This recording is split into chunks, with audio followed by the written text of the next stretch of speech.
Syaratnya tobat harus ada penyesalan. Menyesal akan sebuah dosa. Dan orang menyesali sebuah dosa tidak akan bisa menyesal kecuali ada kesadaran. Orang tidak akan bisa sadar kalau itu dosa dan hukumannya besar kecuali dia sering merenung. Maka kuncinya saat ini kita merenungi dosa kita. Mungkin ada orang pernah kepleset meninggalkan sholat, kepleset melakukan zina, itu dosa kepada Allah.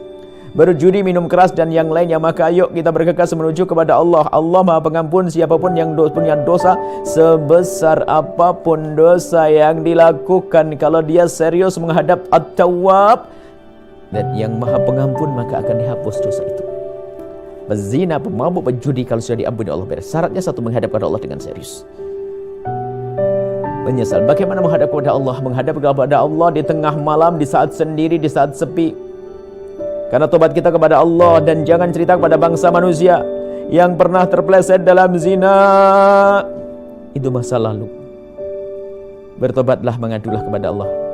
Dengan catatan, jangan ceritakan kepada siapapun dari bangsa manusia. Manusia tidak bisa memberi maaf. Manusia hanya bisa merendahkan. Karena dosa kepada Allah, jangan diceritakan kepada manusia. Bahkan baginda Nabi pun menghindar di saat ada orang mengadu, ya Rasulullah, aku pernah kepleset dalam zina. Nabi mengatakan, mungkin kamu hanya mencium, mungkin kamu hanya bersentuhan tangan, mungkin dihindarkan, dijauhkan dari Nabi. Makanya tidak dianjurkan bagi orang yang punya dosa besar lalu datang kepada hakim, mahkamah, raja, khalifah atau imam mengatakan, ya imam, saya melakukan zina. Enggak dianjurkan begitu.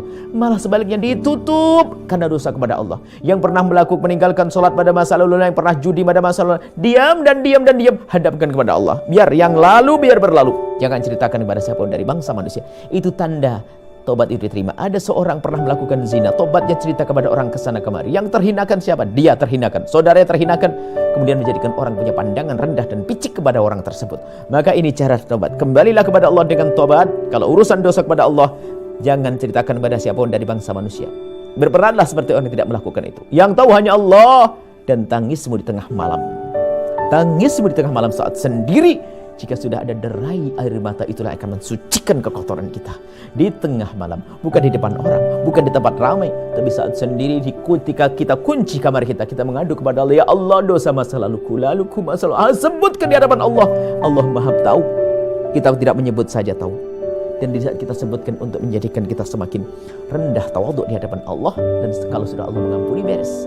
At-taibu minadz dzambi kaman la dzambalah. Orang bertobat dari dosa seperti orang yang tidak pernah punya dosa.